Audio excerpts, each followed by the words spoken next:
बाब 19 अल्लाह अज़्ज़ व जल का बयान। अगर मोमिनों में से दो गिरोह आपस में लड़ पड़ी तो उनके दरमियान सुलह करा दो। अल कुरान 49:9-29। हज़रत अबू बकर रज़ी अल्लाह अन्हु ने रवायत की, मैंने अल्लाह के रसूल को ये फरमाते हुए सुना, जब दो मुसलमान एक दूसरे के साथ तलवारों से लड़ते हैं तो कातिल और मकतूल दोनों जहन्नम में जाएंगे। मैंने कहा, ए अल्लाह के रसूल, कातिल का तो ठीक है लेकिन मकतूल का क्या होगा? अल्लाह के रसूल ने जवाब दिया, यकीनन इसने अपने साथी को कत्ल करने की नियत की थी।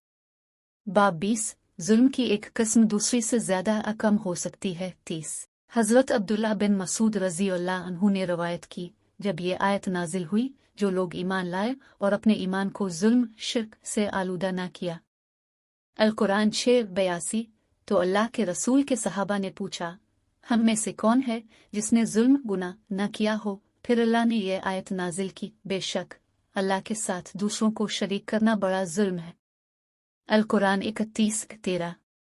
बाब 21 मुनाफिक की अलामात। 31 हजरत अबू हुरैरा रजी अल्लाह अन्हु से रवायत है, नबी करीम ने फरमाया, मुनाफिक की 3 निशानियां हैं। 1 जब भी बात करता है झूठ बोलता है। 2 जब भी वदा करता है हमेशा तोड़ देता है। 3 अगर तुम इस पर भरोसा करो तो वो बेईमान साबित होता है। अगर तुम इसके पास कुछ अमानत रखो तो वो इसे वापस नहीं करेगा।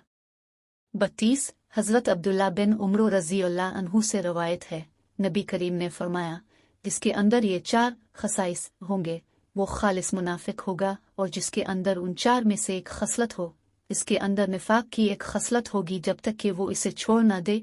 1 जब भी इसे अमानत दी जाए वो खयानत करे, बेईमान साबित हो। 2 जब भी बात करे झूठ बोले। 3 जब भी अहद करे दगा करे। 4 जब भी झगड़ा करे इंतहाई बेवकूफ़ाना, बदतमीज़ और तौहीन आमेज़ रवैया इख्तियार करे। बाब 22 शब कदर की नमाजें कायम करना ईमान का हिस्सा है।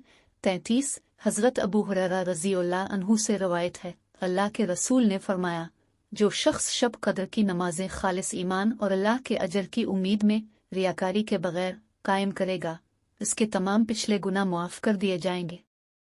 बाब 23 अल जिहाद अल्लाह के रास्ते में लड़ना ईमान का हिस्सा है।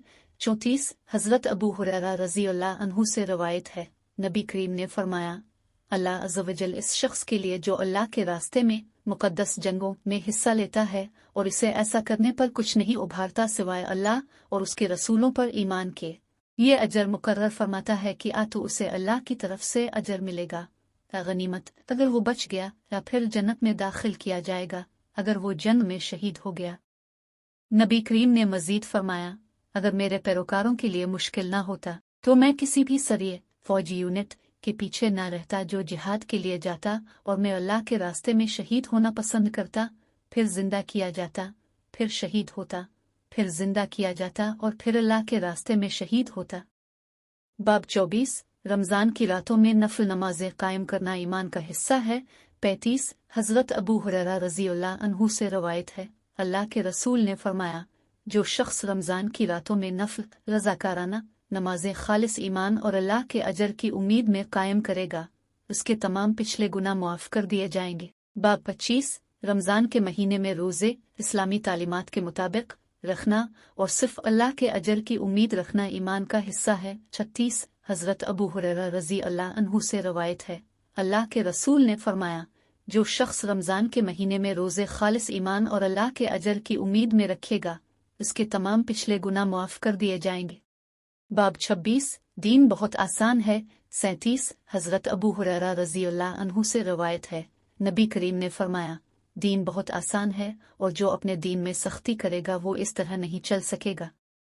इसलिए तुम इंतहा पसंद न बनो, बल्कि करीब करीब रहने की कोशिश करो और खुशखबरी पाओ कि तुम्हें अजर मिलेगा, और सुबह दोपहर और रात के आखिरी हिस्से में नमाजें पढ़कर कुव्वत हासिल करो। बाब 27 नमाज सलात ईमान का हिस्सा है। 38 हजरत बराक रज़ी अल्लाह अन्हु से रवायत है, जब नबी करीम मदीना तशरीफ लाए तो पहले अपने नाना अंसार में से मामू के यहाँ ठहरे। अपने 16-17 माह बैतुल मक़दस यरूशलेम की तरफ रुख करके नमाज अदा की, मगर अब चाहते थे कि आप कबा मक्का की तरफ रुख करके नमाज पढ़ें। पहली नमाज जो अपने कबा की तरफ रुख करके पढ़ी वो असर की नमाज थी, कुछ लोगों के साथ। پھر ان میں سے ایک شخص جو اب کے ساتھ وہ نماز پڑھ چکا تھا نکلا اور کچھ لوگوں کے پاس پہنچا جو مسجد میں بیت المقدس کی طرف رخ کر کے رکوع کر رہے تھے۔ اس نے ان سے کہا، اللہ کی قسم، میں گواہی دیتا ہوں کہ میں نے اللہ کے رسول کے ساتھ مکہ کعبہ کی طرف رخ کر کے نماز پڑھی ہے۔ یہ سن کر وہ لوگ فوراً کعبہ کی طرف مڑ گئے۔ یہود اور اہل کتاب نبی کریم کو بیت المقدس کی طرف رخ کر کے نماز پڑھتے دیکھ کر خوش ہوتے تھے، لیکن جب اپنے نماز کے دوران کعبہ کی طرف رخ بدلا تو انہیں یہ بات ناپسند آئے۔